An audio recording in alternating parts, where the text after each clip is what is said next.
You ever have one of those moments where you're just staring at a simple task, like doing the dishes, and it feels like you're facing an impossible mountain? Well, this is for you. I'm here to tell you you're not lazy, you're not undisciplined, and you're definitely not broken. You're exhausted. And today, we're going to dive into the science that actually proves it. For centuries, we've treated laziness as some kind of moral failing, right? A flaw in someone's character. But, modern neuroscience is telling us something completely different. It's not about character at all. It's about biology. What we've been calling laziness is almost always mental exhaustion, a real, measurable, physical state. So let's just tackle this laziness myth head on. Psychologists are actually starting to move away from the word lazy because it's scientifically inaccurate. The real issue isn't some lack of willpower, it's a deficit of neurological energy. To really get this, I want you to think of your prefrontal cortex. That's the part of your brain that handles all the planning and decision-making. Think of it as the CEO of your life. And this CEO, it has a battery. But just like your phone, that battery has a very limited charge. Okay, so this brings us to a super important concept, decision fatigue. It's that state of mental depletion where, after making a ton of choices all day, your brain's ability to make any more choices it collapses. That feeling of being totally unable to even start a simple task, that's not a lack of motivation. That's your brain's CEO declaring bankruptcy for the day. So let's talk more about that battery. Because every single choice you make, I don't care how small, it comes at a cost. Every single one draws power from that finite source. Take a look at this number, 35,000. What do you think that is? Well, that's the average number of remotely conscious decisions an adult makes every single day. And in our modern digital world, this number has just skyrocketed. Think about it. Every notification that pops up, that's a decision. Do I check it or ignore it? Every time you scroll through your feed, that's a decision. Do I stop here or keep going? Each one is like a tiny little withdrawal from your mental energy account. This explains a really, really common experience. Have you ever had one of those super productive days at work? Making great calls, getting stuff done, just on fire? Only to come home and find you can't even decide what to have for dinner? It's because high achievers often spend every last drop of their decision-making fuel at their job, leaving absolutely nothing in the tank for their personal lives. And believe it or not, it actually gets worse.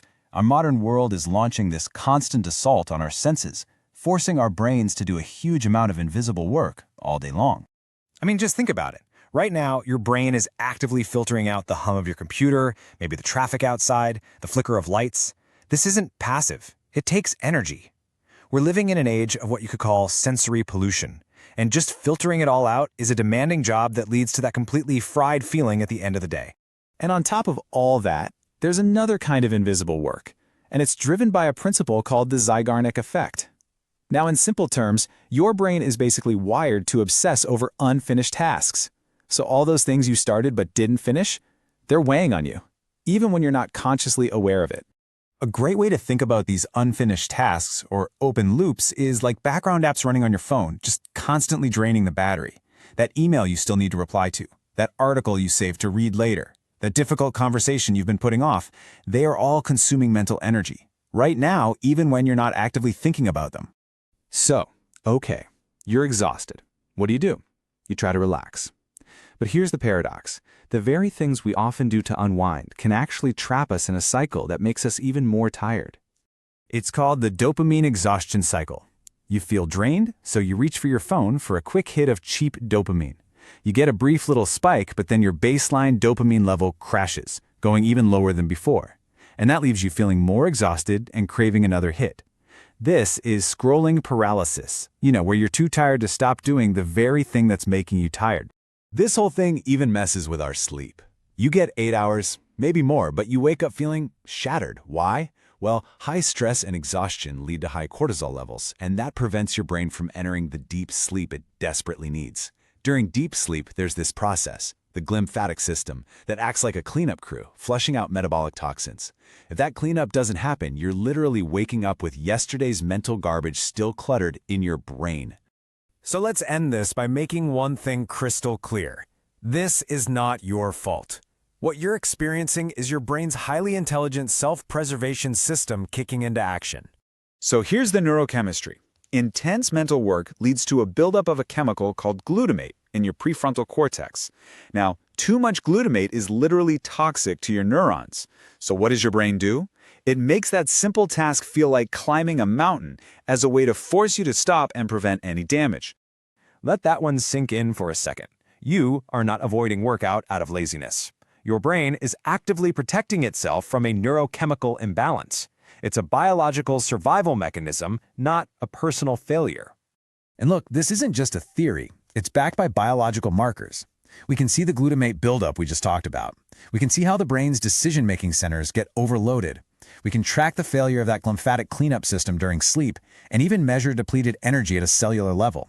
This is a real physical state. And that really brings us to the most important takeaway from all of this.